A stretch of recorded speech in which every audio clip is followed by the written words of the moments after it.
Welcome to the Game Chaps podcast. You're here with Jamie, Robin and Bindi. Hello. As you can see from this lovely image. And we are back for yet another lovely podcast to chat about none other than video games. No. And this time, it's coming up to the end of the year. So I thought this topic should be about 2019 Rewind. And this will encompass a few things, but primarily we're going to be chatting about 2019, your best game of the year, with, maybe an honourable mention, but no more than one. So best game of 2019. However, because it is also 2019, I want to know your best game of the decade. It's hard, Now man. that's a big question for you there to think about when you're having your bowl of cereal in the morning. 2010 2010 to now. onwards to now, and then finally to bring it back to 2019. Just to be a bit reflective of our channel, what's been your just general Game Chaps highlight? Was it something we've recorded that you were really proud of, or something you edited, or your favorite video or thing we did? There's many things, but I think we don't talk too much about our channel often enough. We need to talk about And it. rightly so, because nobody will really listen. But yeah, let's start with some video games. 2019. Cool. We say it every year. It's been another stellar year, because of course it has. More video games, more fascinating titles and different genres and highlights and low points. But Pretty good year, I think, for games. Yeah. I can't say I've been overly disappointed. Belinda, You're starting with me. we're going to start with you. 2019. What is your game or honourable mention of the year? For me, I think it would be lying to say anything other than you know what I'm going to say, right? Don't lie to me. Because I hate lies. there is it's unhealthy, my addiction to this game, and I am aware of that. I'm trying to work on it. I know. But that aside, it is a fantastic game, Splatoon 2. Splatoon 2. Because it does what a lot of other games do, but in a completely unique way. And I've never experienced addiction to a game as I have to this game. I want to play it all the time. I've played so many hours of it. I am a star player now. Are you one of them? Yep, I'm one of So them. if we went on your Nintendo Switch profile and it shows you how many hours you... No, I don't put want you into- to look at that because it would be really upsetting. Where's my Switch? No, don't look at it. Is it into the hundreds of hundreds? Yeah, but hundreds of hundreds. No, I don't know about that. Not as in like thousands, but it's It's over 100, probably 200. you reckon it's over 200? Yeah, I reckon I it's over would 200. guess more. Wow. I I would say... I pick And it I'll up edit going, this in I'm going to afterwards play an because hour. I'm going to go on my Switch afterwards. Are you going to go and have a look? No, don't. It's going to be really I upsetting. reckon it's closer to 300 hours. Who thinks more? I'm going to guess close to 500. What? No. Yeah. Do you want to put a bet on that? Yeah. I mean, he lives with me, so he knows. It's really bad. But the thing is, I don't want the fact that I have a clearly unhealthy addiction to this game to dampen the fact that it is a really, really good We've game. had a lot It's of a good fun. game. It's a good, but I've played it to the point now where people come up, I recognise certain people. I go, I hate that person. I like that person. I've played it enough to do that. Sniper rifle. But no, the reason it's good is because it does that thing of okay, two teams, you're fighting against each other. That scenario has been done in many different ways, but the way it looks, the music, the fact that you're painting and it's lots of different things you can paint with, just takes it. And takes it to a different level, and they do it with such little details that make it really interesting. The fact that you have so many different weapons that you can get good at. Like there are some. Yeah. I still cannot do sniper. And I think some sniper's people are really so hard. good at Yeah. sniper, and I don't know how. Like they get you when you're jumping in the air, they get you, and I'm like, I don't know how you achieve that. I think that that's takes quite good. work. Because if you look at certain other shooter games, the whole camping Yeah. as a strategy Yeah. came about because sniper rifles were so overpowered. Everybody wants to in be a good early sniper. Counter-Strike games and things like that you could get away with Yeah. hiding in a corner and getting lucky with one shot. But do you know from what? a high power Splatoon 2, no, get up in people's grill, use so much more like But also, what's aggressive good is the fact weapons. that you have so many weapons and options that if you're playing in a group of people, like, because you don't tend to change that much. If you stick with that group, like people, maybe a couple of people come in and out, but you will stick with that group and you learn what they play as. And you bounce off that. And so, like, if I'm a roller and someone's a sniper, I go, right, I'm going to switch to aerospray because I can literally get right up behind them and kick their ass. Fuck 'em up. Fuck them up. That's good. No, that is exactly the kind of. The thing is, I couldn't pick anything else as my game of 2019 because It it is has the game absolutely you have dominated my year in terms Played of gaming. consistently. Yeah. All year, yeah. Do you also think though that is a result of the fact that it is On the Switch, which is so Switch, easy to pick and up. it's so Yeah. easy to. I- Even if Robin's I- doing something on the TV, you can just come in and play it as well, Yeah. handheld. It was as if it's on the big screen. 100%. That is the reason.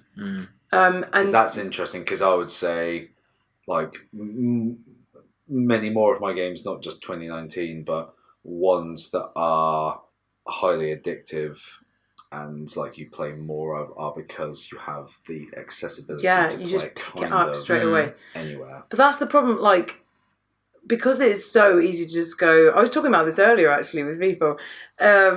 You just pick it up and you can start playing. You think I can just play this? Like, I'm just going to pick it up and play it for like, half an hour or whatever. And half an hour turns into all day.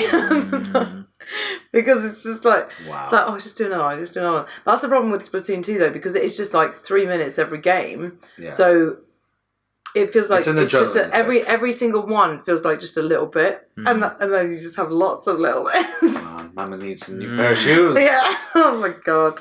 Did you, just kind of a side question, as I guess this is kind of giving you an opportunity to give an honourable mention. Have you An played... honest answer. Have you... The chance lie, to be you spent honest 700 for once. hours. Have you I played really am anything... scared to look at that. Have you played anything new this year? New? Yeah. A new game? Yeah. Well, I was going to do my honourable mention. Oh, okay. Sorry. Jesus. God, Jimmy jumps the gun over here. Well, I have two, but you're not gonna. No, I'm okay. going to stick to this. Okay, You're only allowed I'm only one allowed honourable one. mention. Well, then you probably know what the other honourable mention is, and that is Persona 5 because Oh, yeah. it's the first JRPG that I have really ever gotten into. That's cool. And at first I was like, I don't know how I feel about this turn-based stuff.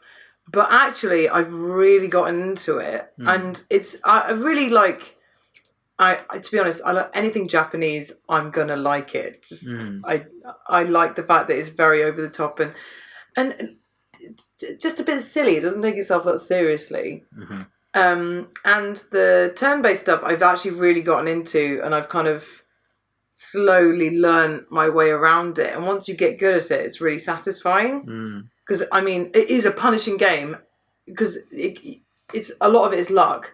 So if they happen to get you with an insta-kill, it's like, well, that save is gone. I have to start Well, from the this is the fucking thing. beginning. This is why it's interesting that you can still find a way into it, because I think why certain gamers are maybe still quite receptive of JRPGs is because things like Final Fantasy 7 and 8 hit at such an early time in the PlayStation life cycle and were such popular Western hits that when people got into gaming in PlayStation era, chances are they've probably picked up a Final Fantasy of some sort and have an understanding of turn-based combat. If you've never done that, and to still be like, it was weird at first, I don't understand why I have to wait, and then they Why do I have to wait? and they interrupt my attack, and then like you're like, I need to do a move, but I'm having to go through 6 fucking menus to find the magic spell, and they've already hit me, so I need to change my mind and go back to use a healing one now or whatever. Can be quite stressful, but there's also it's a good system for a reason. For me, like, I'm sure someone who's like really into that stuff would probably watch me and go like, "Oh God, you're doing it all wrong," because I'm not. It's like playing cards. Some people get really good at it because they know how to count, like, the deck. They know like how to go like, okay, that person played that. That means that this can no longer be in play. Like, and a deeper level of strategy. I can't be asked to do that. Yeah. So I'd much rather be like, what am I, Rain Man? Like, trial and error. I actually enjoy doing it that way. And being like, okay, this is working, I'll go with this. Oh, okay, I need to switch this player in because they have this power, which is actually really good against this one. Oh, okay, if I use this persona, then it completely, like... strategy. They have no effect on this particular persona, so I'll use that one, and then... Like, I found sometimes in battles, if you just use Joker, if you pretty much let everybody else die, if you have a particular persona that is, like, nulls the effect of the person you're fighting against, you can just hammer them down. Eventually, because otherwise you're just constantly healing the other people. It's like, this is wasting all my shit that I bought. I've had to go to work at the ramen place. JRPG. That's a classic JRPG. But I've really enjoyed it, and I didn't like, because Robin got it for me when I was Gordon, when I had no voice. Because he thought this would be a good game, maybe for you to try and get into like quite a long game. Because I haven't played something it for a long to invest in when you couldn't talk. When I couldn't talk to anyone. And at first I was like, I don't know how I feel about this, but I really like it. And I think it's a really good game. And is an honourable mention. It is an honourable mention. And it's stylish as hell, that game. The music as well. Both of my games that I've picked, Splatoon 2 and Persona 5, fucking great music. I would listen to both those soundtracks. Fascinating. In these games of 2019. I like. I think they're very, very strong choices and very reflective of, your personal feelings of what you get out of video games and why they appeal to you. Robin, with one honourable mention. Sorry, that rule wasn't meant really to restrict you. No. He's the guy. And another thing, I want to do this. I like Twin to Mute too. This. Yeah. Well, 2019. What's good? I didn't actually find the one honourable mention thing too restrictive this year because I hate. I've not played many new games this year. Yeah. But those that I have, I've really enjoyed. My game of the year is Resident Evil 2 remake, which was excellent. It was a game that I was looking forward to a lot, and even before we knew that it was going to be like a third person over the shoulder Resident Evil 4 style remake. I was still sort of looking forward to it, going like, I remember playing Resident Evil 2, don't remember it that well, but liked it a lot, and I'm really interested to see what they do with it. But what they changed about it, and the way that it plays out was worked out better than I had hoped that it would. And to me, it is the first game in that series, or actually the first game in that genre for me that takes feels like a proper successor to Resident Evil 4. Really? Yeah. That far? It's not flawless. You don't like 5 or 6? It's well, we have our own opinions on 5. You like see our series up until the finale, and then it killed all goodwill we had. Yeah, but I do like 5. And as we talked a lot about it earlier in the year, obviously, there's a lot of fun you can have in co-op with 5, but it's certainly not the same experience at all to 4. And how many other developers even attempt to do something like that? Yeah. It's 2 remake was really well done, and It's got some issues. Like I think they weren't ambitious enough with the like alternate storyline things. Because there are like weird plot holes and stuff where you go like, oh, I played as this character, now I'm going to replay as this character and see what happened to them. And it's like the two stories can't happen at the same time. It's just a different thing for you to look at. Classic Umbrella. So yeah, I wish they'd gone a little bit further with that. But it's one of those things, it's like, if they take what they learned from that and tried to make a whole new thing in that template, I would be really excited to see what they could do. Like, fair play to Capcom and this weird back and forth where Resident Evil gets stale and then they find some incredible way to reinvent it to the point of being culturally relevant and revolutionary to not just their genre but like games in general. Yes.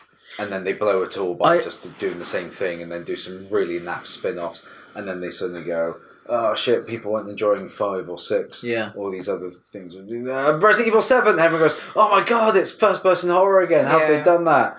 And then there was like maybe one thing after that was a little bit like, oh, it's Resident Evil. Oh, Resident Evil 2 remake. Oh god, they're back on form. It fascinates me. I've never been more excited about Resident Evil as a whole than I am right now because they found a fantastic formula for remaking older games and for hopefully doing more in that style as well. And I'm also really excited to see where they go with a follow-up to 7. That to a new concept. Take everything that was good about 7 as something fresh.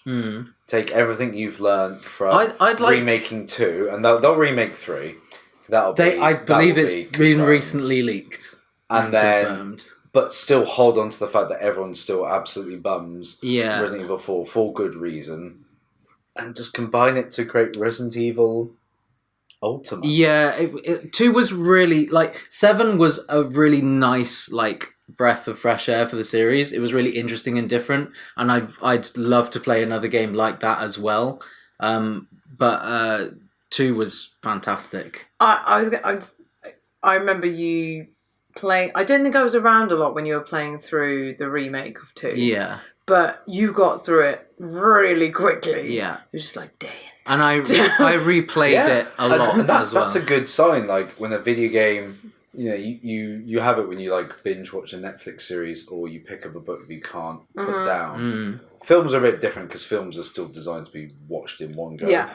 But there's things which you this extends beyond a normal consumption pattern, but if it goes beyond that you find yourself not being able to put it down or putting more hours into it because you're enjoying it so much and the rest of the world bleeds off from that is a sign of video game addiction, but it's also speaks in my mind always very highly of a video game. I go, this has got my attention. I'm not playing it for the sake. It's because I can't stop. It's so good. Yeah. So I'm now really excited about what they're going to do with 3 remake and whatever they do with follow-up to 7. Generally. Yeah.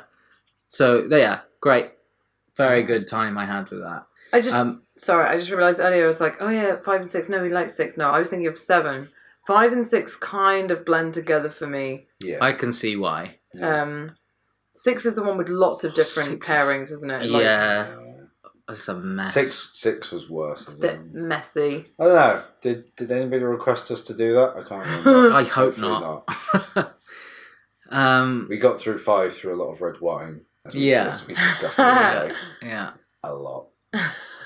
Cool. But we did have fun doing 5 as well. Dare I ask an honourable mention? Yeah, my honourable mention is actually something... Your mama. I mentioned...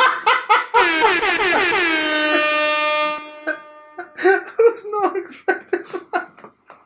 Your mama! Sorry. Still got it.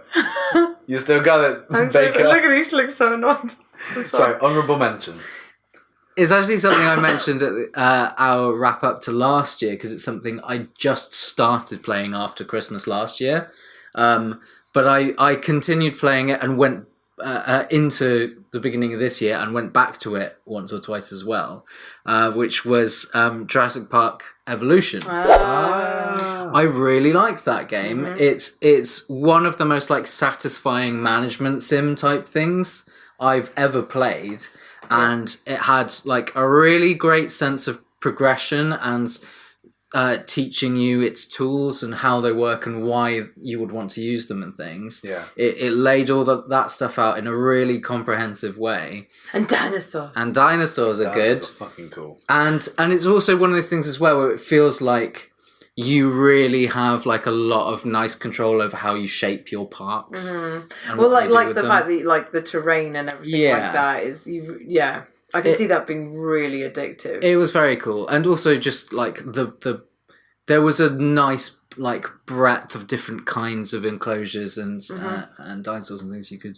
I enjoyed watching you play that. It's cool, and the fact that they went to the trouble of getting like really great, good writing and great voiceover from like Jeff Goldblum and people like that. So this is just kind of put a little cherry on top. Is actually that's a good movie video game time. Yeah, absolutely. Damn. I would say actually in that context is one of the best. It's really up there. Yeah. I mean, well, I think because it's not trying to do anything too like cinematic. It's doing something very different with that. Exactly. Which is much more interesting. I think there's a podcast we could do wholesome on that because definitely, and vice versa, the fact that there's films we need to watch of video games and make fun of because they are mostly terrible, but there'll be gems that prove us wrong. Jamie, so that was fine. Me 2019, what did I play? I'm going to go the other way. I'm going to start with my honourable mention. Okay. My honourable mention is Void Bastards. I was really surprised by that game. It wasn't on my radar until it come out, and watched a few YouTube reviews and stuff, and I got suckered in by the graphics. I saw enough snippets of the silly comedy and stuff that I was kind of like, okay, that looks quite fun. And it was like a space looter shooter, and I was like, oh yeah, I'll give that a go. And I never actually bought it outright. I basically signed up for the 3-month trial of Xbox Game Pass for £1. And I spent those 3 months just playing Void Bastards.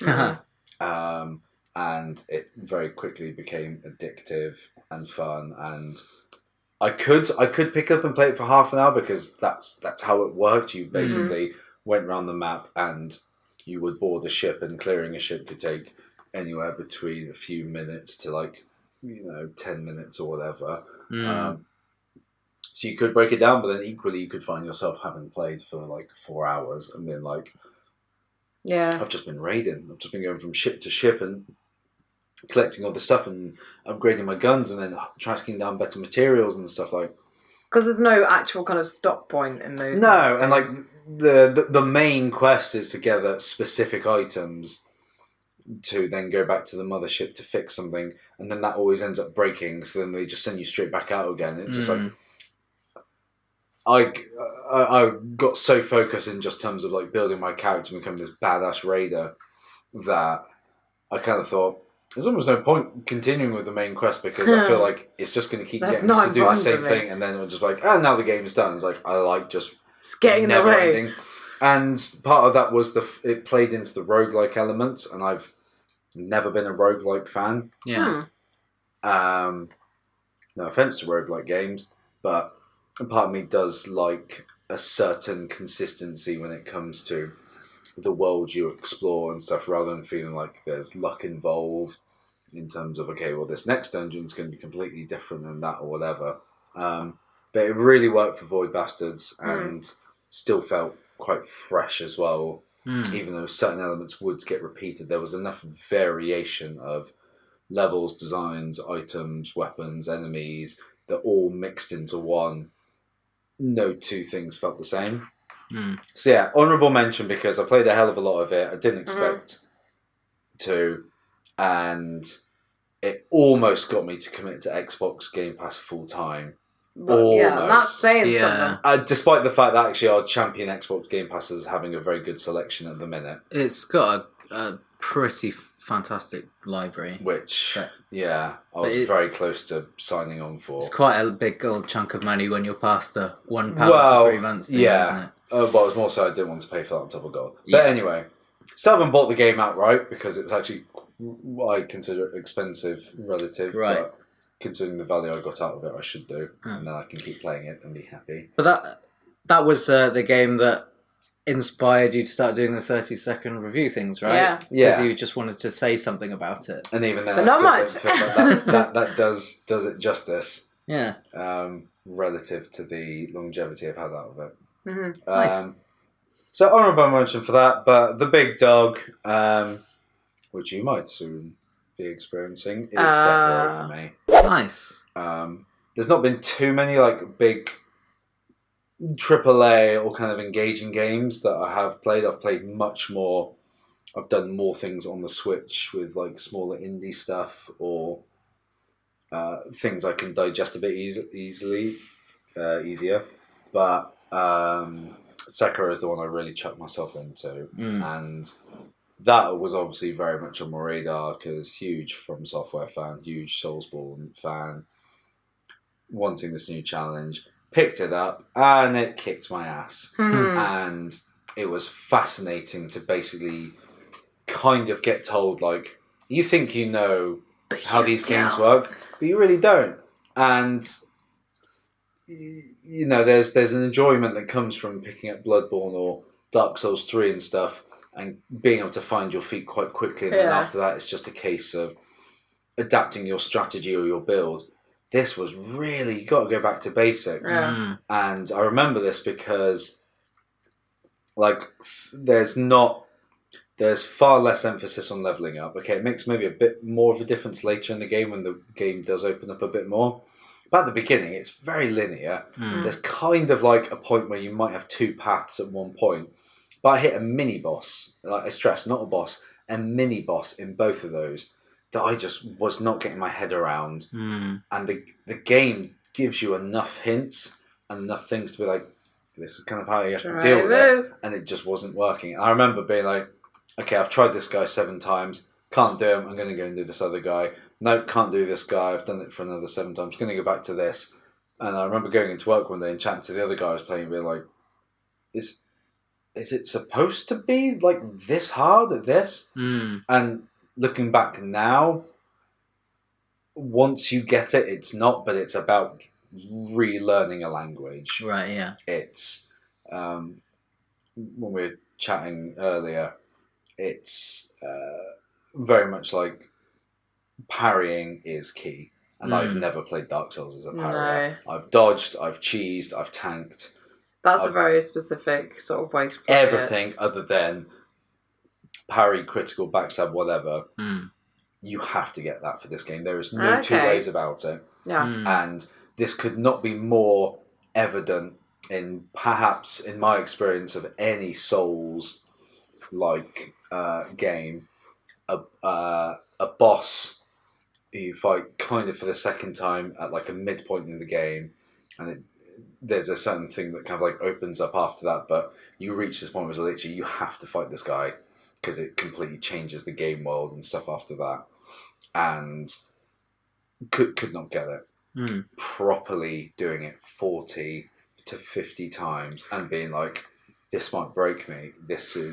I can't think of another boss that I just could not get a hold of, and I just was not playing the game right. And as with all Souls things, you go away and you read and look about and stuff, and when you just understand the rhythm of it, it clicked, and I got it, and it was so satisfying because of everything that I did. On my second playthrough, I died once to him, remembering some of his tells. After that, second time, done. And I just went, and I was just there being parry, dodge, parry, attack, parry, dodge. And it just flowed, and there's this nice just sound of clashing steel when you just get it right. And I just went, there's a rhythmic dance here which does feel so different to the Dark Souls thing, as well as being this beautiful world, and there's still interesting other creatures and mechanics and stuff. But it was very much that you have to learn this whole new Dark Souls language, which you think you do know, but you don't. But when it does, I can. It's as rewarding as the first time I played Dark Souls, which was a very long time since I felt like that originality. Yeah. While still very much enjoying all those games and subsequent sequels. Well, I think they kind of had to do that, really, didn't they? Because there's only so many times you can sort of do oh, you know what this is. It'll only take you a little bit if you know how to play Dark Souls. And you can't cheese it. You can't OP your character or do a different build that works against a certain enemy. Yeah. So many of those bosses you only can little do with the basic thing, which is knowing when to parry and counter at the right time. Yeah. Yes, there's things that help build your parry bar, or you can obviously build your health to take a few extra hits and healing items and stuff like that. But the core of it is you have to get your timing down, and when you do, then it's this weird opposite. Then certain bosses become incredibly trivial. Yeah. Because their rhythm and move, and it doesn't matter where you are in the game. You could probably speedrun even quicker. Yeah, that's the thing about which is this weird difficulty curve that the first time is always going to be crazy hard, but then every subsequent playthrough it's going to go the other way. Whereas Dark Souls, depending on your build, if you're doing a different class, certain bosses go up and down in difficulty relative to how you're playing it.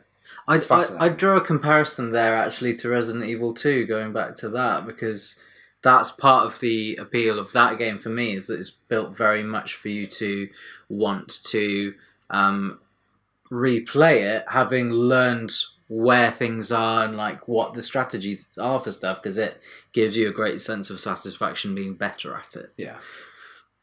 So no, Sekiro for me. There's other things I have played, but that's the one that still sticks out the most, and probably next to Void Bastards is the one I invested the most time in as well. Awesome. I'm really looking forward to digging into that. Quick question. Were these supposed to be games that were new in 2019? No. Okay, good, because I just had this little worry when you were like, do you have anything new after my first one? I wasn't saying that out of sass. I genuinely couldn't remember. I feel like we did that for our games of 2018 I tend to take on your hand-me-downs, so I usually get them a little bit after. Hand-me-downs. But no, absolutely. I think you've played the most. Mine, conveniently that, however, something else that might come up later isn't. So. Let's move on from Game of the Year to Game of the Decade. Now, this is a big question. Obviously, we don't want it to be too ranting and drawn out and gushing, even though we have some very, very strong affiliations. But in light of the way we would describe a Game of the Year, how would you frame your Game of the Decade? How would you frame it? No, that was terrible English. What's your Game of the Decade? Are we starting with me again? Yeah, let's just keep this all up. 10 years. It can't be Splatoon 2. I had a little look. It's not Splatoon 2. No, I don't get me wrong, I love Splatoon 2, but it hasn't... The game I have picked is because I think it was the game that cemented the fact that I liked video games in general. Right. That's a good reason. Yeah. Well, I've always liked gaming, but it's the one that I really got into and was really invested in.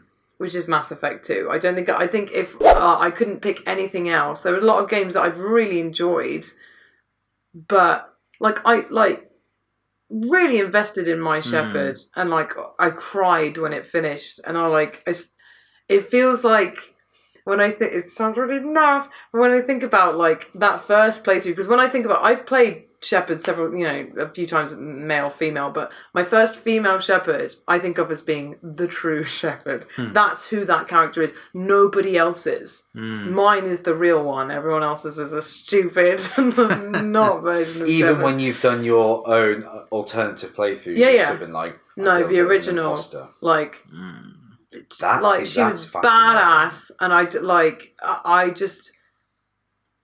have real, it's like real genuine nostalgia for like moments in that game, and the characters. I loved Garrus. I think it was the first game I played where I really strongly felt for characters, like watching a film. And I hadn't played a game that was like that before. That was the first time I played anything that was like that. And I did play it I played the first game as well. Obviously, it's not in this decade. But even if it was, I would still pick Mass Effect 2 because that's the strongest game. It's just the storyline, the way it plays, I mean, you must know that's my like favorite game that I've ever played. Yeah. It does everything right. And the fact that your choices make a difference. For me, the thing that makes that game is the characters and the way that they are written and the way that their missions are laid out for you to feel closer to them. And the fact that the world, like, it's one of those games where, like, you can kind of choose how much you go into, like, all the different races and things, like, if you go to all these different places, there is so much information about that world that they've created. Yeah. And you can go into it as much as you want. And it is genuinely sometimes, honestly, I'd play it and be like, boring, don't want to hear about your stupid world. Yeah, I just want to shoot these people. But that it's there and it really goes into detail. Which is why Andromeda is so fucking disappointing. That's your worst game of the decade. No, yeah, definitely Mass Effect 2. It's just... different level of storytelling, and for me that's normally the kind of game that I really want to play. I haven't been able to recently because I just don't have as much time, which is why something like Splatoon 2 that I can pick up, play 3 minutes of, and that's like a section also of the there game. aren't as many games that do that. That's why they are so special, because to get that balance of a big RPG kind of build, like character building, action, but focus, but also narratively very strong and driven. That like draws you in with its characters. The and voice acting is such a is huge, great. Jennifer Hale, huge mammoth thing. I mean, that's another thing. I like. Sorry, whoever male Shepard is, but she is a stronger Shepard than he is. I totally relate to that. Like anytime I see male Shepard, it feels like an imposter. It just doesn't. Yeah, I'm like, you're not Shepard, show. Well, it's one of those things where it's like he's perfectly fine in terms of performance, but it feels like somebody reading lines. Whereas Jennifer Hale's performance feels like a real character. I'm not saying that, like, I identify with her more because I'm a woman, but.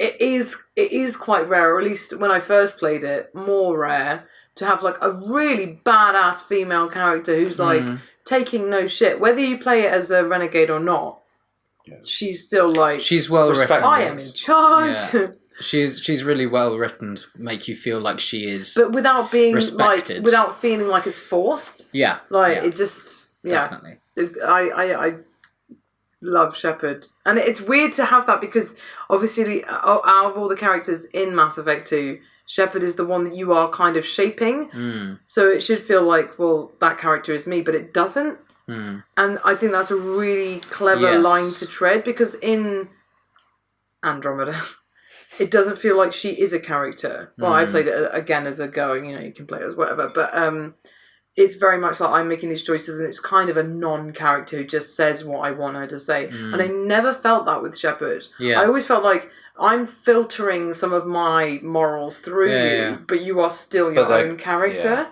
It felt very much like a character who happens to be like totally aligned with my thinking. Which is going to do a little clever little segue. Into I struggle between two, and I know I'm only allowed one. I know Jamie's got his one thing of one honourable mention, and I don't. Robin won't agree with this because I know he has a lot of issues with this game, but it had a massive impact on me, and I really enjoyed it for kind of the same reason that Mass Effect did. I think I know what this is. No, I don't know if you do. Oh, maybe not then. The Walking Dead.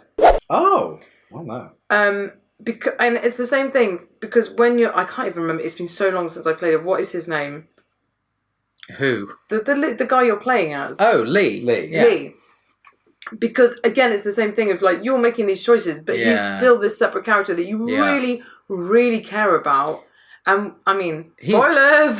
Spoilers. Look, guys, you've had a decade to play it, and Telltale have closed. So if you haven't, it's your fault they're dead. If you haven't seen it, maybe you deserve to die at the end of the game. Yeah. There we go. Spoiled. We gave you enough time. When that happened, I was genuinely really gutted. Like I cared so much. We'd worked so hard to try and make him and Clem them. But be not okay. even as Clementine. You're gutted from you. Yeah. I've gone on this journey with this guy. But it's the same thing as Mass Effect. It's clever that it's like you're making the decisions, but it still feels like a separate character that you're just caring for. He's one of the most easily sympathetic characters I can think of in games. Especially because Robin, like when you were watching me play it, you were going like, oh, fucking hell, who would have... because the decisions that they give you aren't decisions that you would actually have to make as a real person. Like, do I save this person or this person? It's not you going, I'm going to choose to save this person over this person. Yeah. It's going, black and white. I'll save that person first then. Yeah. It doesn't work that way, but it forces you to make those decisions. But I quite enjoy that intensity. Like, I mean, I said I don't like it. Decision, consequence. It's the same reason I like Attack on Titan. I like the fact that it's like ridiculous and sort of high stakes. High stakes. Yeah. Yeah, I like that. And high stakes, low trousers. And again, it was a type of game that I'd never played a game that was like that before, really. And really good story. Obviously, the art style is unique and interesting, and I enjoyed that as well. I just tried to judge this on like what games do I think. Like, did I go away from... It's the same thing I think of, like, when I think of films that I like. For example, like Pan's Labyrinth. Yeah. I thought about that film for weeks after I'd seen it. Yeah. And I felt the same about The Walking Dead and Mass Effect. So, my choices. Hooray. There you go. And sorry. What? No! Bleep that. Bleep that. No, it's not going to get in. I won't allow it. Okay, moving on. Not Jamie, on my watch. you're next. I'm choosing. We're mixing up the order. So my honourable mention is The Last of Us. And this comes from playing it back in the day when it first came out on the PS3 and being totally engrossed in that world. And it was pretty gross. As some of my like my favourite games do, I get like you just like feel part of it and you're like, oh God, I want to live in the post zombie apocalypse world. This is cool. But you know, it just hits so many of the right beats in terms of the narrative and the voice acting, characterization, and the plot, but also, you know, it's got a great soundtrack. The world feels very realized. It's fun to do the RPG elements of it, and it's this.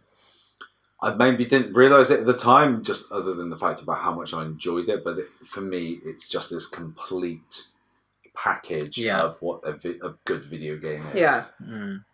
And I've obviously played a lot since then, but recently, this year, played it again, remastered version on the PS4, because it came out for free on PS Plus because the sequel's coming out next year, and had the exact same experience again, despite the fact, you know, I still knew most of the things that would happen or nothing was going to surprise me in that way, but still got sucked into that world again. And it's like rewatching a film. Yeah, and I went very... I went quite involved with it to the point of like playing it deliberately late at night when I was on my own, drinking a whiskey and really feeling the effects of some of the well, not the decisions you have to make, because there's nothing in that game you have ultimate control over, but going through those emotional experiences, as well as still really enjoying the combat. And okay, the graphics have been updated, but I could have still played the PS3 version and enjoyed it from what it was then, and just being like, this is, and it's got a good length to it as a game. It's just this complete experience, and I don't want to have like a big discussion about our video games art kind of thing, but it's emotionally something that you could try and sell to somebody the same way about like if they like their favorite book or their favorite film. Yeah, it's to involve. So like this is an example I would use for video games to like try. Yeah. And get on with it. It's a fantastically like well told story. Yeah.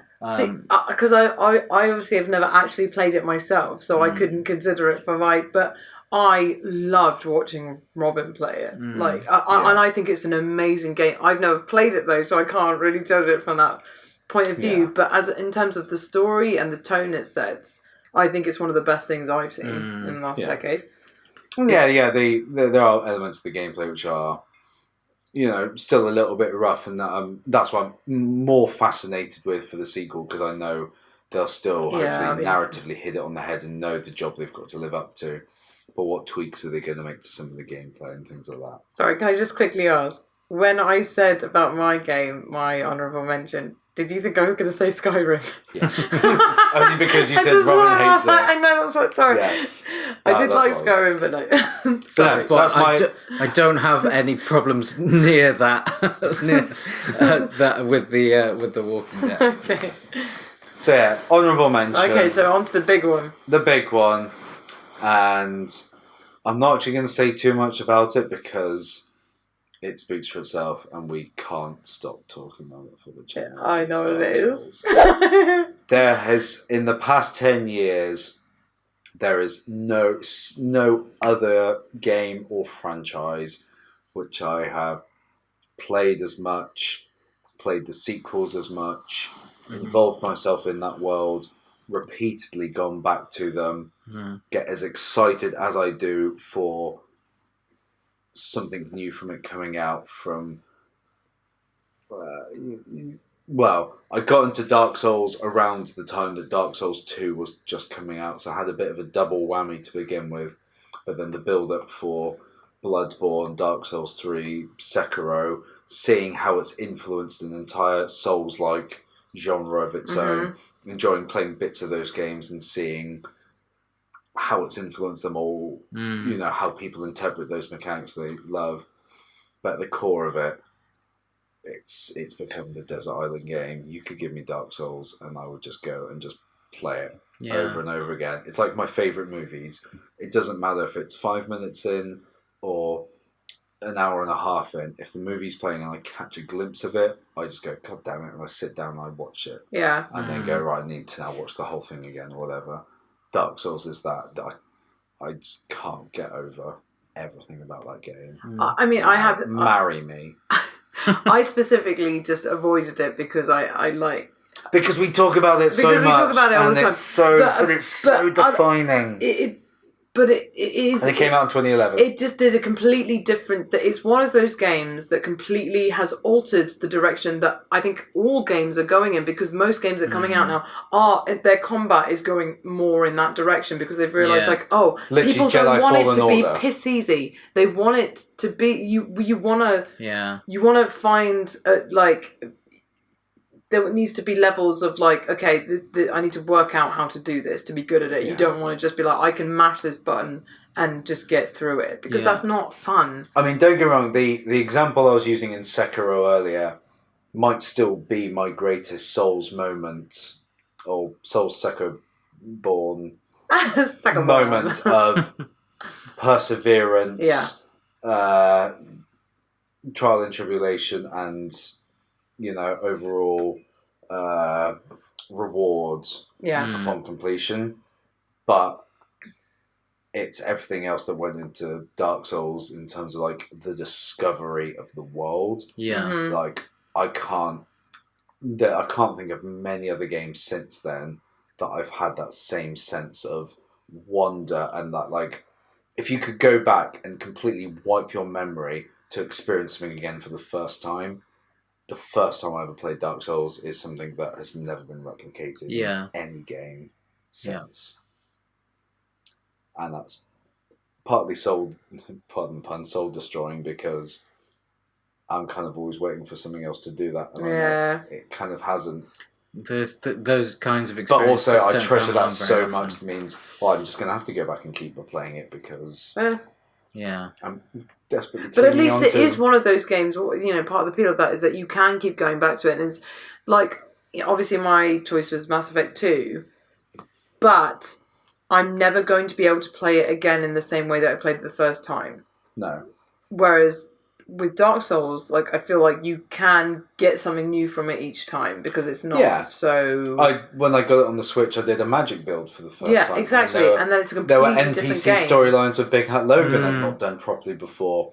And certain bosses were maybe a little bit harder, and other bosses were really trivial as a result of my build. And it was like, this feels fresh, but this is at this point, the 15th, 16th, whatever time I've played the game, but I've never quite done it like this. So. Yeah.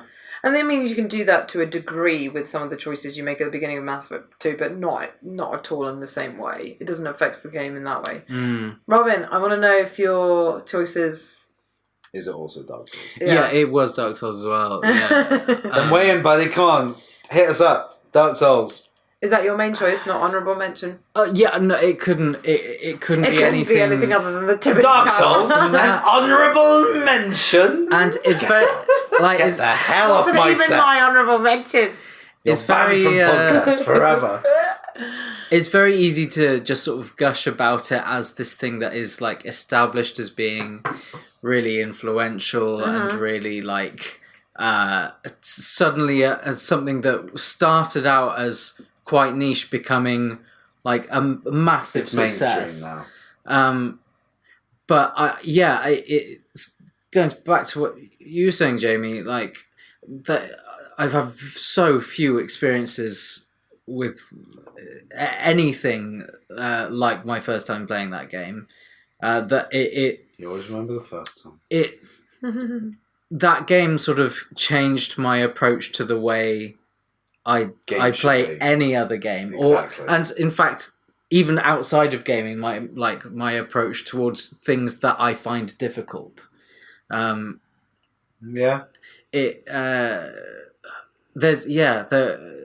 was nothing. I didn't know what to expect, and it was one of those games that I went into having heard some people whose opinions I really respected going, this game is amazing and you have to try it. And going, initially, the first sort of things I saw and heard about it, I was like, this looks like a really ugly, miserable medieval action game that looked kind of awkward. And go, I don't know what the appeal is here. I can't understand it. Bear in mind, this was a sequel as well at this stage. And so I became increasingly fascinated by what this game was and why it was special. Yeah. So I looked more into it, and the thing that got me to play the game was when I watched somebody play the first half hour of it for the first time. And seeing the cinematic at the intro sequence and being this is really interesting. I don't know what's going on, and the mystery of it was really compelling in the way it laid all of that stuff out. And then seeing what the combat is, seeing somebody approaching it, going oh, okay, I get what this is now, and I really want to know where it goes. And I spent so much time in that game wondering about what the story was, and I wish I had firmer memories of what I thought it was, because I came up with so many different hypotheses about what was going on in the world. So I was just going to say, do you know what I think is one of the best things that Dark Souls did is giving more, and that really has I feel newer games are taking that on board from Dark Souls. The fact that it's giving gamers more credit for working stuff out on their own. Yeah. Not sort of being and we're going to just guide you through every aspect of this. We're going to make it as easy for you as possible. It's like, I don't want it to be easy. Yeah, don't get me wrong. I still get fucking annoyed when things are really hard. Mm-hmm. And you're like, I'm like bashing, but you do learn with Dark Souls that it's kind of your fault if you're feeling that way. You have to just. I think it sounds dramatic, but with Dark Souls, I think it is actually a good thing for people to do for their own like you were saying how it's affected your life outside of video games. It makes you go, right, I just need to take a step back. Yeah. Think about it. Think about the strategy of my approach. Yeah. Not get so frustrated. Just like... Okay, to a certain extent, you bang your head against the brick wall, but if you keep doing that and doing the same thing, you're not going to get anywhere. It's like that phrase, what is it, like... oh, God, no, I can't think of it. Insanity is doing the same thing over and over and thinking you'll get a different result. Yes. Yeah. Yeah. It's that. Yeah. And for me personally, someone who is unbelievable... Robin will agree with this. Insane. Unbelievably... Knives everywhere. Ducks on the ceiling. Completely mad. Completely impatient. Really, which is why the whole Switch thing, like being able to pick it up instantly, not having to, like, even just wait for the TV to turn on. I don't want to connect to a lobby. I want to play Splatoon 2 now. Now, get in there.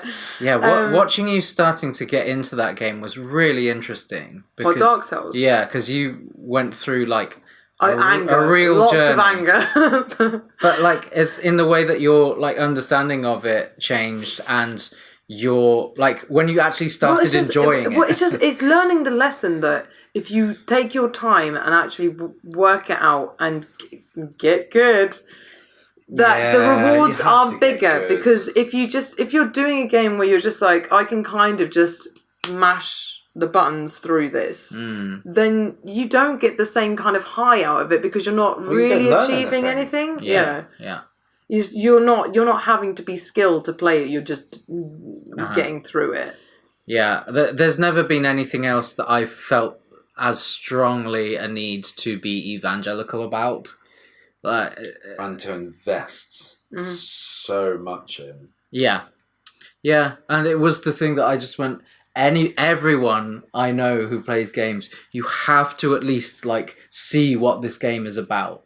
You have to try it like.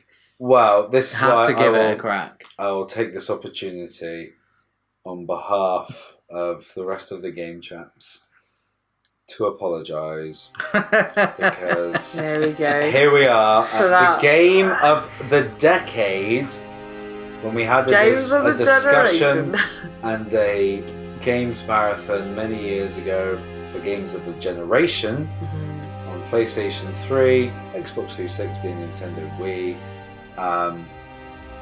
Robin made a very, very valid argument for Dark Souls being in that top 5, and because me and McGraw hadn't played it and we didn't get to understand it, at the time it lost out to GTA 5, which at least it wasn't to Skyrim. That would have been a real could be on many people's games of a generation, games of a decade anyway. Shout out to GTA 5. Yeah. But having then since played Dark Souls, I would put it above everything on that list and more. Well, clearly more. Every game I've played for the past 10 years.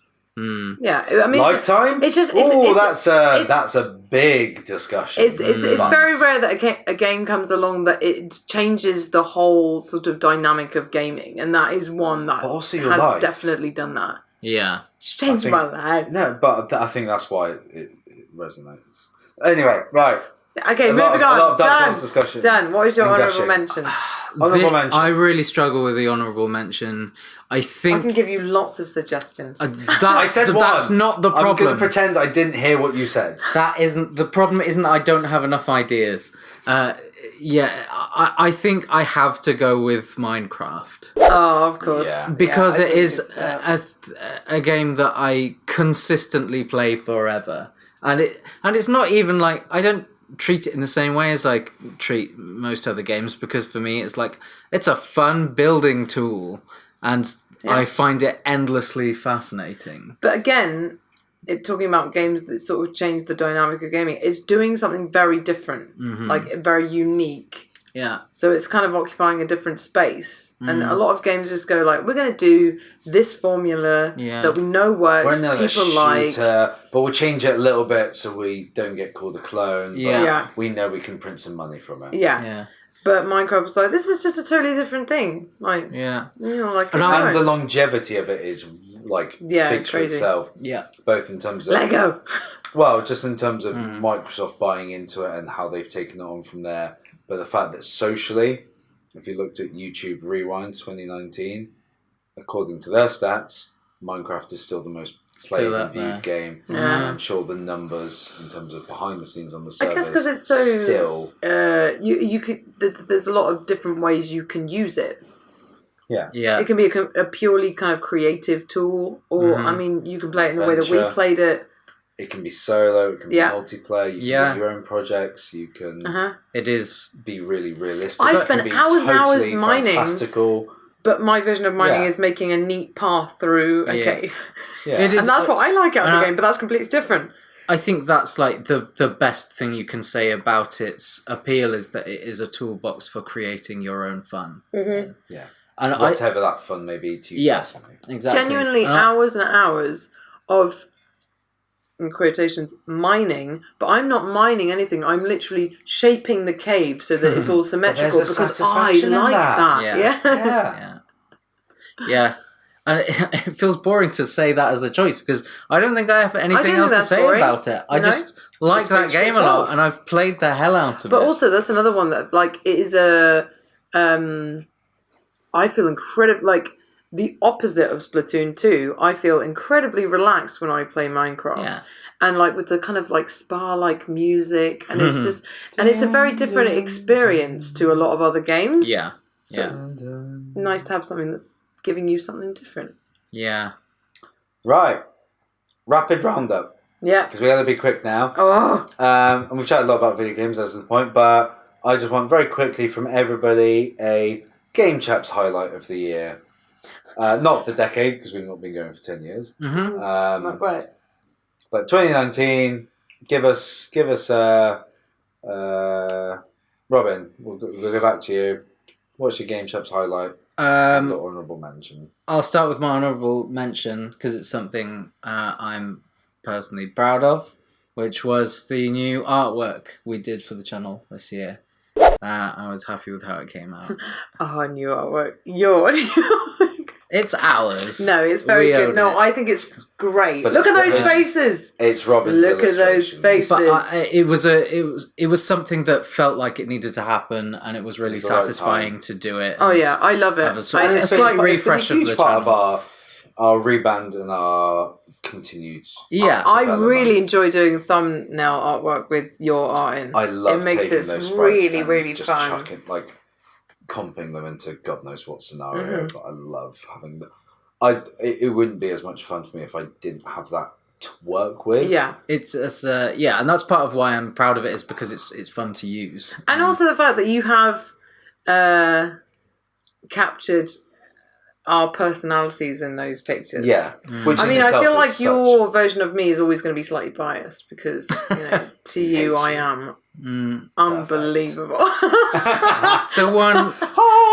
This is you with this halo and this godly glow, and there's all of us down in the shit, being like, "Oh God!" It was a shame. I don't think us as peasants again. Don't think I quite managed to capture the diabetes that is flowing through Matt. Yeah, that's true. But you look way do you know more what? gold. Actually, genuinely, I think Matt is one of the most accurate. He looks so much like that drawing you have done of him. Yeah.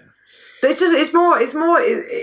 What I think you're good at with those, it's not necessarily that it looks like the person, is that it captures what makes that the feel of that person, the essence. The way that Jamie is always smiling with his mouth open and screaming. Yeah. But for example, the shape of his head, that's not the actual shape of his head, but isn't it? I need to see a picture of it. I need to redo it. Check this. I've not looked at the shape of my head. But it captures everything that is Jamie, So yeah, I was proud of that. I enjoyed doing it a lot. Yes, it's very good. My actual highlight of the year was doing the Bloodborne speedrun. it was just really fun to do it, and the fact that we got that video response as well was just a really nice cherry on the cake. Well, not in the end, I bloody didn't. Oh, no, that's true. I don't think any of us did. But it was just... Watch our Bloodborne speedrun and see why drinking shots to second shaved off time is a dreadful idea. But it was the most fun I had recording something this year. Yeah. Well, what else did you enjoy of 2019 Game Chaps? That one was going to be my honourable mention, but I'm going to change it now because he said it. You just love... See, I knew there was a reason I put this all into place. It's not actually him; it's you. You're terrible. But I feel like I'm slightly cheating because I picked two. Well, it's not cheating, but I picked two that are very recent because it's very fresh. So I like. Sure. So my honourable mention is going to be Little Nightmares, and not because I'm in it; it's my game, but because the game itself I really, really enjoyed. And I wouldn't usually, because it's scary, it's not the kind of game I would usually just play. So because I was doing it for the channel, I played it. It was so much fun to watch. But I just really enjoyed playing it. Yeah. And I've told, both of you off camera, how much I enjoyed it. And that's also quite a rare thing for our channel. For me, to be able to look at something that I've not been involved with in any shape or form and enjoy it. Yeah, it was a surprise for you, wasn't it? Yeah. And that's so rare because to some extent, I know something's coming up or I'm directly involved or it's something I've edited or whatever. To be able to just sit back, watch you guys, watch Bindi. That is what it is. It is. It is your thing. And enjoy it to the same level of the reason why I watch other YouTube things. It's because I want to see a gameplay of this video, and there's this person who has done it really well, but adds their own commentary to it in a way that's transformative for it to feel unique to them. And I've gone through this journey and experience with them, and the pleasure in that. And there's still people who don't understand why people watch other people playing video games and stuff. And I get the esports side of it is maybe easier to describe. Maybe people like seeing athletes at their best and doing super sweet killer moves and winning games and stuff. But that's not why I watch Let's Plays on YouTube. It's not why I'm into YouTube gaming. It's not why I like the stuff we do for the channel. It's things like this. Yeah. And I love it. Well, that's nice because it's sorry. No, you carry on. I was just going to say It's only your honourable mention. No, that's true. It's only my honourable mention. But I think you know what my first one is. Well, before you move on, I will just say, to give a little bit of a behind the scenes for the listeners, we weren't really intending on doing Little Nightmares until basically the day that we did it. And we had recorded a session of Matt and Bindi playing Blair Witch, which we lost the footage of, and that was going to be something we were planning to put out for Halloween. It may or may not turn up at some point. There was some good stuff there, but I because we needed to come up with something else, we just sort of stumbled upon Little Nightmares, and it was something that I was really interested in seeing for ages and looking into. And I'm so glad that we decided to do it because it was and it just kind of so happens that it's the perfect sort of genre for me because I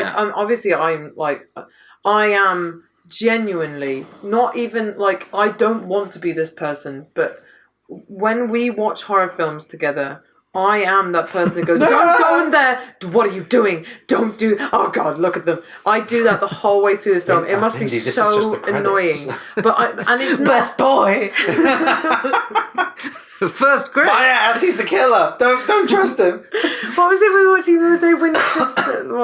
The Winchester house. Whatever it's called. But literally the whole way through, and Ron was just laughing because I'm literally like, oh god, no, who would do that? Stop it. I talk the whole way through. So actually, that sort of game makes sense for me to play because I do just talk my thoughts out loud. Yeah. Well, it was. That's good.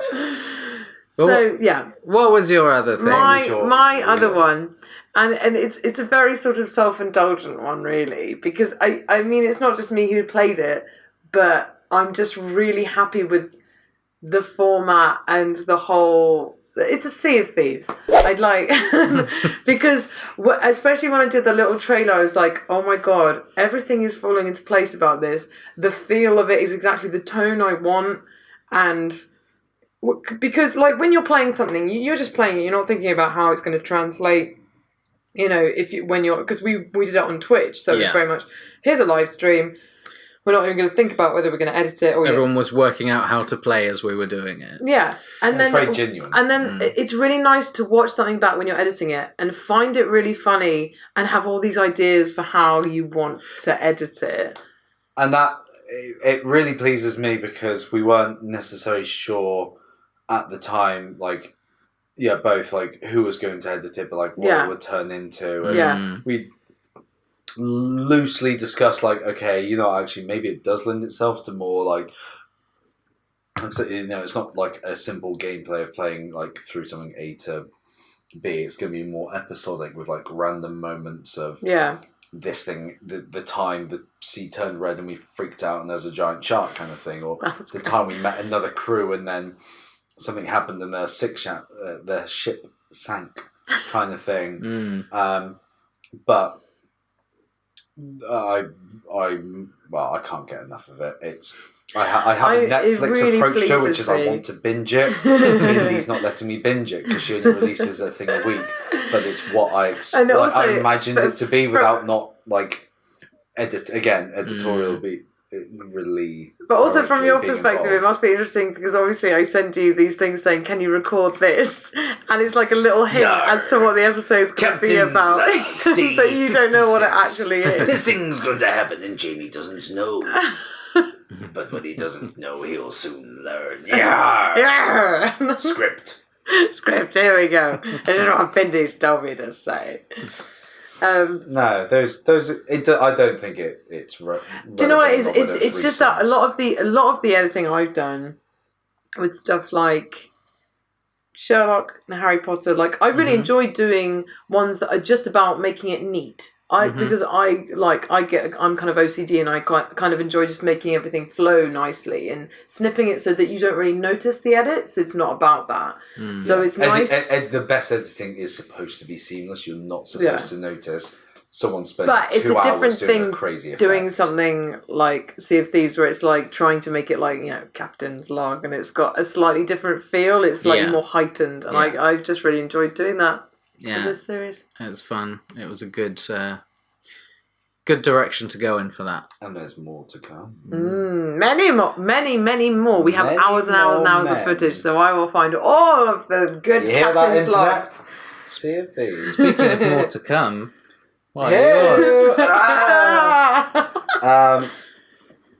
so really, really straightforward for me, I think. Honourable mention is the craziness of having a video go well beyond our usual views. Oh yeah, and in our own way, quote, go viral. Yeah. And I'll never forget that. So this was our Half-Life 3 video, which was a stupid little joke tease concept that we had. Well, it turns out we were chatting about Portal 3 or something in E3 chat. But you gave me an idea. I was like, well, I wonder what it would look like. I put something together. Special mention to Nicholas Morrison. Yeah. Thanks, Nick. I will do your other Portal one that you actually want me to do. Make even more people angry. Yeah. But yeah. Make everyone angry. Well, hey, look, Half-Life, whatever, Alex has been announced now. Oh, yeah, that's true. So, I was right. But anyway, the idea that you do something stupid and, it's clickbaited about the time that it's being released and, it's hopefully trying to give us a bit more traction and exposure as a channel. And going to bed one night and being like, oh, sweet, the video's just gone up. It's already got like 30 views. That's really good. Yeah. Sweet. Go to bed. Wake up the next day. 2,000! What? And then with that as well, quite a lot of hilarious negativity. Fuck you, man. That suddenly you're like, shit, this is... They hate us. And like, it's still getting views. That was the thing. Like, it has peaked and it's at like over 8,500 now. Yeah. But the fact it's still getting views and it got enough on YouTube's algorithm, which for us is a huge deal because No, it definitely is. Yeah. we don't get picked up on any of that stuff. No. Even if the the video's tagged right, and it doesn't matter if we put loads of effort in. Yeah. But the fact that it's still going, it just had this suddenly like sense of dread, being like, I can't do anything about this. I've lost control. Yeah, no, genuinely, it's like if it got so bad that we started getting, I mean, I really hope it hate mail. If we got direct things like, you'd have to like take it down, but at that point the damage done. It reinforced the power of the internet. Yeah. In my own I've seen it. To be fair, though, you did say in the description that it was fake, so no one had any reason. Any of the comments that were like, how dare you? It's like, what we talking about? And also the ending's pretty obviously fake because it will come out on it. Exactly. Well, and someone, there were a couple of comments that were like, haha, that's great when it said this. Like, most people realise that. Because they would be... I take it more as a badge of honour that up until that point, people thought it was well made enough for it to be believable. Yeah, it was well made. And then they go, oh, and it's a joke. But up until that point, it's like, I'm angry because it was well made enough that it wasn't... Because you made me believe. It wasn't... I know you said it was a joke, but it wasn't so obviously bad to be a joke to begin with that you made me believe. Yeah. You gave people hope. It was funny. And then took it away. Shat all over it. It was very, like, before you put it up, you'd kind of said you had an idea about something you were going to do. You didn't tell us what it was until it went up. And as soon as you put it up, my reaction was, oh Jesus, shit. what's he done? Shit. Yeah. But as soon as all of that, like, genuinely angry, like, comments started coming, it became hilarious to me. Yeah. Like, it became really funny. Now I feel like I need to read some of these mean comments because they're just so ridiculous. Yeah. There were so many I could have just done. the people going like fake. It's like, yes, but it literally says but then there were that. other people in the description. comments then commenting on that, being like, "No shit, Sherlock," and then they got into like their own arguments. Yeah, like, I'm just gonna stay away from that. Yeah. So yeah, honourable mention because it's the most I think that's exposure our channel's had by quite a margin. By a significant margin. So that was an experience. But my highlight of Game Chaps for 2019 is our much more direct and engaging interactions on social media to the point that it feels like we're making some more direct connections and seeing how that actually the benefit of that it's hard as a bunch of individuals to constantly come across as a collective and to invest in a community where everyone seemingly at our level, whatever, has more time to dedicate as individuals to just go for it. And to be their own brand. To be their own brand. Gaming. Yeah. You guys are great, man. You know, I don't shout over here, but in particular, 2-Bit Gaming and Casual Tryhards.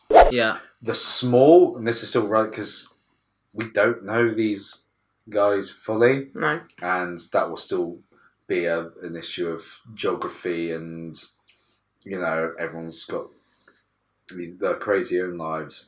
But the fact that our social engagement had started to pick up enough that people are consistently now more commenting on things and showing it's one thing to get views, but we discussed this before, but you could get all those different views and thumbs up and stuff. But when people actually comment personally, that shows an engagement with your content and what they thought of it, and it shows that they have watched it properly and understood it, and their comment reflects that. Is so rewarding. So other than the fact the Half-Life video had some hilarious comments, the views don't reflect. It doesn't mean as much as someone who clearly actually invests in what you're doing. Enjoyment of that video compared to someone watching a longer, 40-minute gameplay of something we've done and being like, oh, I really enjoyed this moment when you did this, and how funny is that, and when's the next one coming out and stuff like that. Yeah, it's been really great. Really, really nice. And that has been, other creators as well, but who are, for use of a better word, championing us and almost helping us out with our own social PR, because it is still difficult or awkward for us, and I would happily sit and edit videos and produce the content all day long and just leave that to something else. But there's nobody's going to be watching what you might be your best thing you've ever done if you don't try and get it out there and promote it, and to have people fighting your corner.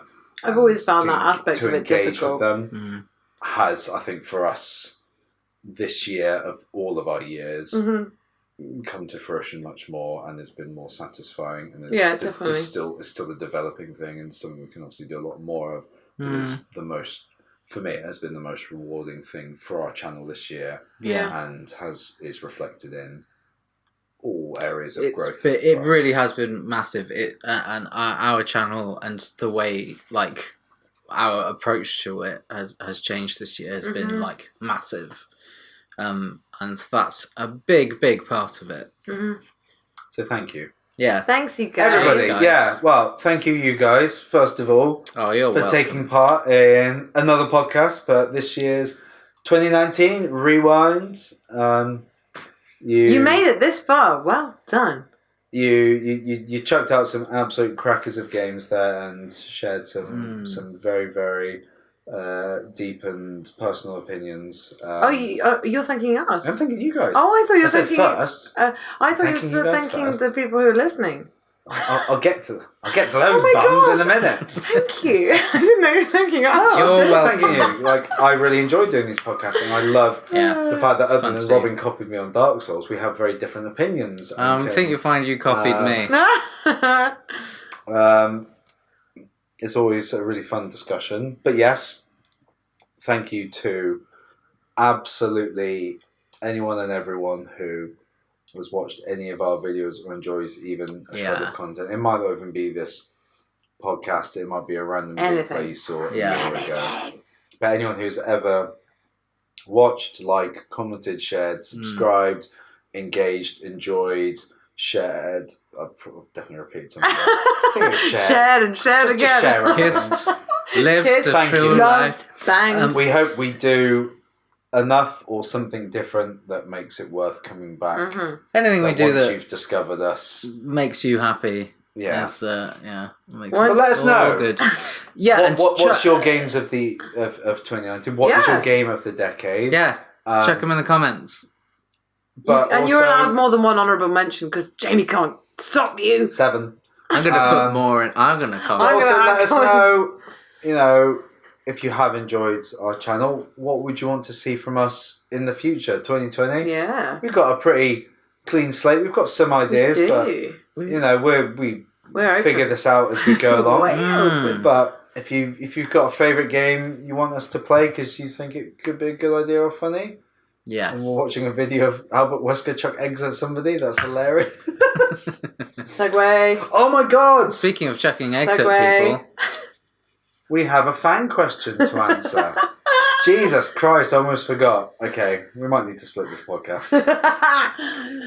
It's going to be quick though. We can do this quick. Bam, bam, bam, bam. Okay, I mean, I said that. Wesker! Well, I need to read the question first. Go on. Oh God, where is it? Thank you to Nick Morrison on Twitter for asking, if you could live like any video game supervillain, who would it be? I'm talking lifestyle, fashion sense, overall personality traits. Wesker! Because if I'm going to be a villain, I want to go full-on naff villain. I want to have the shades and the leather Nacho and cheese. be like, that's right, you can't catch me. Woo! Like, I want to be stupid villain. And you want to You'll look never get away with exactly it, like Wesker. Jamie. Yeah, and I want to look exactly like Jamie. You never get away with it, Wesker. Oh, but Chris, Oh, I already have. Yes. I'll get on the speed. Literally, that's a great choice. and I'm not I haven't played that many Resident Evil games, but he was literally the first person that came to my mind. I was like, that is just like the classic supervillain. That's what I would want. Exactly, perfect. He's loving life. Similarly, I would like to choose Bowser. He's got a great sense of castles. Yeah. He likes sexy He's a ladies. property mogul. He's got some great styles out there. Yeah. He's got some sweet cars he drives around. He's got all his minions. Yeah, and he gets. Hang on though. he's got a lot of kids he has to pay. Minions. Apparently, officially, only Junior is his kid now. Okay. The Koopalings so are now no really longer greedy related. nieces and nephews. Yeah. Orphans. So he's just a great guy, and he gets to What a go life. like Jolly. go-karting and Jolly. shit. It seems like he has a Jamie, good time. come on, what's yours? Mine is Ganondorf. That's good. Because I'm a king. The king of thieves. I'm the king of thieves. I'm the Guru king. So King of ladies. I'm specifically. I have to think about that word then. Specifically. Thinking of Ocarina of Time Ganondorf. Yeah. I think he Sweet cloak. in his Ganondorf form looks the most badass. Yeah, he does. True. His outfit, his armor, the jet black, but all these cool jewels and all these Gerudo patterns. Yeah. He's wicked. Sweet. He's a badass fighter with all this cool magic and stuff, and obviously can take over Hyrule. But really, it's all about being king of the babes. Yeah. What is that? What is it? Yeah, There's, king of the there's ladies. one male Gerudo in every 100 millennia years. or whatever. So Ladies! I'm the king of the sexy fortress of gorgeous Gerudo women. ladies. Yeah. That's pretty That's pretty good. sweet. And you I don't think see the behind the scenes, but I reckon he has a pretty comfortable lifestyle in his Oh, yeah. his so Temple of you Time know Palace. he does. Yeah. I have two very overbearing mums, but Who doesn't?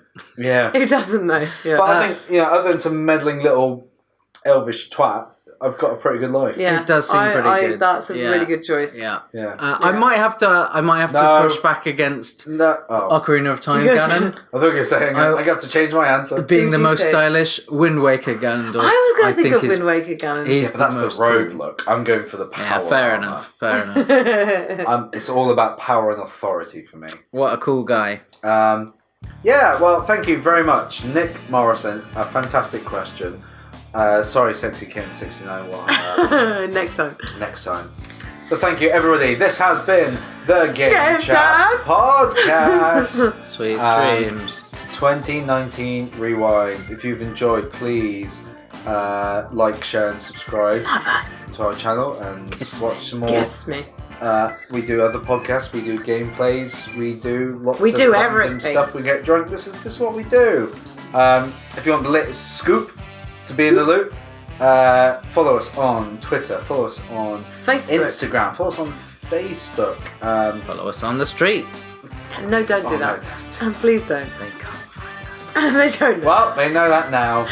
And occasionally Twitch stream. But that is where you'll find the most up-to-date information, any posts about our videos, any little silly artworks we do hear or say. But thank you for listening in. This has been a long one, but We love you. we love you. And Good night. bye! We will kiss you. He's always wanting to kiss people. Goodbye. That was a long one.